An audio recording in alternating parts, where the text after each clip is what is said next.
નમસ્કાર મિત્રો, આપ સૌનું સ્વાગત છે અમારી યુટ્યુબ ચેનલ પર। તો મિત્રો, આજે આપણે આવી ગયા છીએ આપણી આંબાની વાડીએ। તો મિત્રો, તમે જોઈ શકો છો, આ આપણી આંબાની વાડી છે ને તમે કેરીઓ પણ મિત્રો જોઈ શકો છો। કેવી મસ્ત મજાની કેરીઓ છે મિત્રો, કેવું વાતાવરણ છે સુંદર, કેવો માહોલ છે મિત્રો। તો તમે જોઈ શકો છો મિત્રો, કેવો સુંદર પવન આવી રહ્યો છે મિત્રો, અને પંખીનો મીઠો કલરવ મિત્રો તમે સાંભળી શકો છો।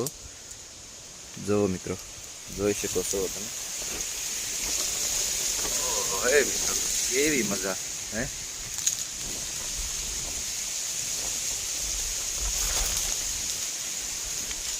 મિત્રો, તમે જોઈ શકો છો કેરીની મજા। તો મિત્રો, ચાલો તમને થોડીક આપણે કેરી વિશેની થોડીક માહિતી મેળવીએ મિત્રો। એ કેરીની થોડીક આપણે વિશેષતા વિશે માહિતી મેળવીએ મિત્રો। જોઈ શકો છો તમે મિત્રો, કેવો નજારો છે, કેવો માહોલ છે મિત્રો। મિત્રો, આપણા ગુજરાતમાં કેરીને ફળોનો રાજા ગણવામાં આવે છે, અને કેરીની વિવિધ જાતોમાં હાફૂસ, કેસર, રાજાપુરી, લંગડો જેવી અનેક જાતો જોવા મળે છે મિત્રો। આમાં મિત્રો સૌથી બેસ્ટ આપણે કેસર કેરીને માનવામાં આવે છે મિત્રો। મિત્રો, જોઈ શકો છો તમે, આ આપણી કેસર કેરી છે।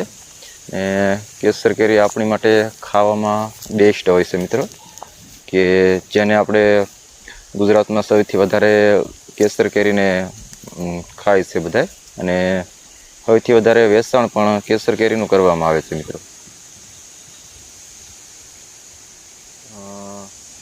મિત્રો, કેસર કેરીને ગરમ અને ભેજવાળા હવામાનની જરૂર પડે છે, અને 25 થી 30 સેલ્સિયસ તાપમાનની જરૂર પડે છે મિત્રો। હા મિત્રો, કેસર કેરીને ઠંડી અને પવન વધારે હોય ત્યાં નુકસાન કરે છે મિત્રો।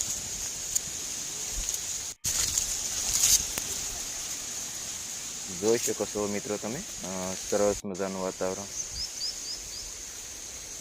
મિત્રો, કેરીની ખેતી માટે 75 થી 250 સેન્ટીમીટર વરસાદવાળો વિસ્તાર અનુકૂળ આવે છે મિત્રો।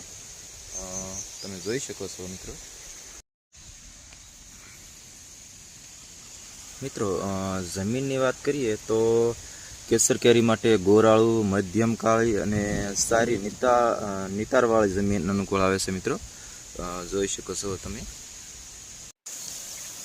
મિત્રો, કેસર કેરી એટલે ગીર વિસ્તારની રંગ ધરાવતી અને મીઠાશ માટે દુનિયાભરમાં પ્રખ્યાત છે મિત્રો।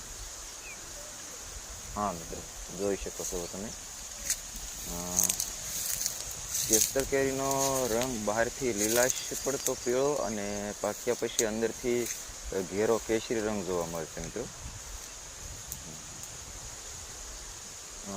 મિત્રો, સ્વાદની વાત કરીએ તો રેસા વગરનો એકદમ શુદ્ધ મીઠો ઘર, મનમોહક અને આકર્ષક સુગંધ, જેને કેરીની સુગંધનો ઉત્તમ અહેસાસ કહેવાય છે। ખૂબ રસદાર ટપકતો રસ, જાણે ગીરનો બધોય રંગ રસ કેરીમાંથી જ ભરી દીધો હોય એવું લાગે છે મિત્રો।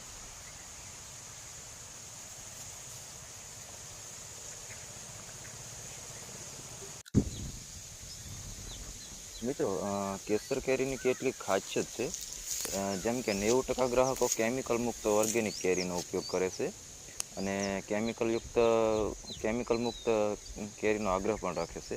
તેથી ઘણા ખેડૂતો અર્ધપાકી કેરી વેચી નાખે છે, જેમાં કેમિકલની માત્રા નહિવત હોય છે। કેરીનો ઉપયોગ આમરસ, મેંગો શેક, શ્રીખંડ, આઈસ્ક્રીમ, કેરીનો હલવો જેવી 300 થી વધારે વાનગીઓ બનાવવા માટે થાય છે મિત્રો।